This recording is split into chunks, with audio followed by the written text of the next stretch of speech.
YouTuber ज्योति Malhotra police की गिरफ्त में है। ऐसे में देश में गद्दारी की सजा क्या है, इसको लेकर इस वक्त लोग सबसे ज्यादा सवाल कर रहे हैं। तो चलिए आपको बताते हैं, ज्योति मल्होत्रा की देश से गद्दारी साबित हो गई तो उसे क्या फांसी की सजा हो सकती है। भारत में कानून क्या है, क्या कहता है, चलिए आज हम आपको बताने जा रहे हैं। हरियाणा की हिसार पुलिस के मुताबिक यूट्यूबर ज्योति मल्होत्रा ने पाकिस्तानियों से संवेदनशील जानकारियां साझा की हैं। अगर कोर्ट में उसके ऊपर लगे आरोप साबित हो गए तो ज्योति को कितनी सजा मिल सकती है, ये हर कोई जानना चाहता है। हिसार की यूट्यूबर ज्योति मल्होत्रा पाकिस्तानी खुफिया एजेंसी ISI के संपर्क में थी। आरोप है उसने ट्रैवल व्लॉगिंग की आड़ में पाकिस्तान के लिए जमकर जासूसी की। ज्योति 2023 में पाकिस्तान का वीजा लेने के लिए दिल्ली स्थित पाकिस्तानी दूतावास गई।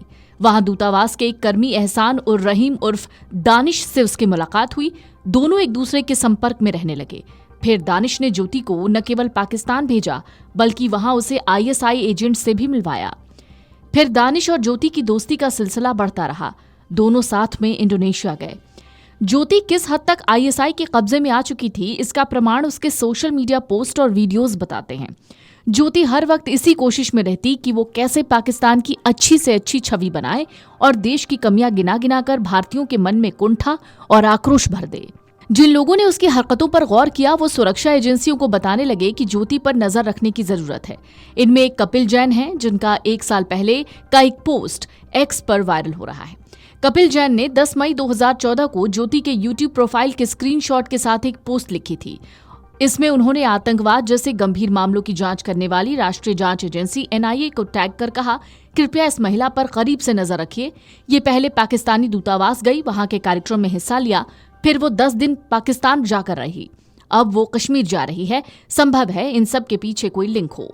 ऐसे में अगर ज्योति के खिलाफ दुश्मन देश पाकिस्तान से मिलकर भारत के खिलाफ साजिश रचने, जासूसी करने, दुश्मन को संवेदनशील जानकारियां मुहैया कराने और कुल मिलाकर कहें तो देश से गद्दारी करने का आरोप साबित होता है तो उसे कैसी और कितनी सजा हो सकती है। क्या उसे फांसी या उम्र कैद की सजा होगी? तो पहले जानते हैं पुलिस ने ज्योति के खिलाफ कौन कौन से आरोपों में मुकदमा दर्ज किया है। हरियाणा की हिसार पुलिस के मुताबिक ज्योति के ऊपर ऑफिशियल सीक्रेट्स एक्ट की धारा 3 और 5, जबकि भारतीय न्याय संहिता BNS की धारा 152 के तहत प्राथमिकी दर्ज की गई है। ज्योति को कोर्ट में पेश किया गया, जहां से उसे 5 दिन की पुलिस हिरासत में भेज दिया गया है। पुलिस ने हिरासत मिलने पर ज्योति से पूछताछ की और उसके आधार पर मीडिया को बताया कि ISI ने भारत के सोशल मीडिया इन्फ्लुएंसर्स को अपना एजेंट बनाने का अभियान छेड़ा हुआ है।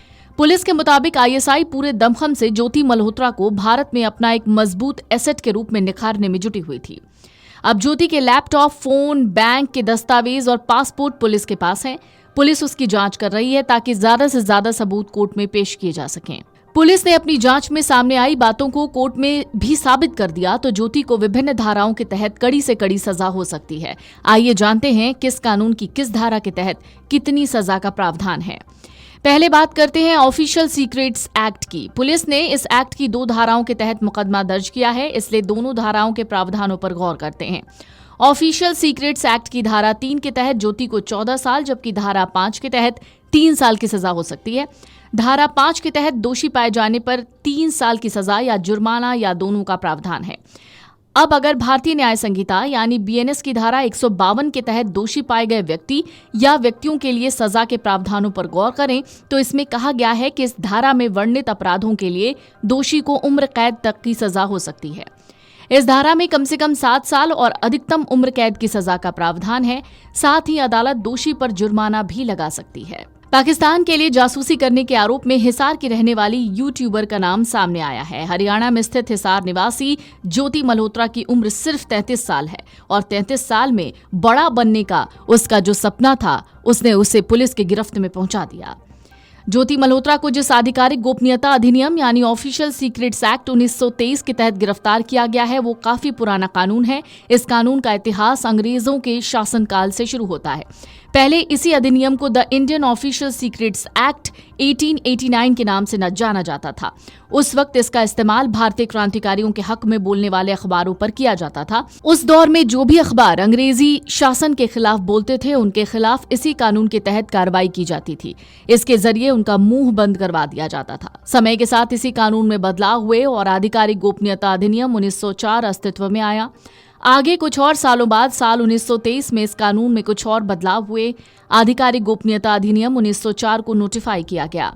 तो जिन पर पूरी तरह से जासूसी का आरोप होता है उनके खिलाफ कई मुकदमे होते हैं। कोई भी व्यक्ति किसी भी वजह से अगर ऐसी किसी जगह पर जाता है जहां पर जाना मना हो या फिर जहां जाने के कारण देश की सुरक्षा पर खतरा हो तो इस कानून का इस्तेमाल किया जाता है।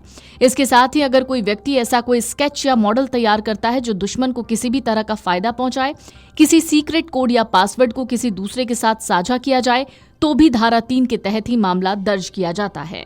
वीडियो डेस्क अमरउजाला.com। अगर आप ये वीडियो YouTube पर देख रहे हैं तो हमारे चैनल को सब्सक्राइब कर बेल आइकन दबाएं और Facebook पर देख रहे हैं तो हमारे पेज को लाइक करें।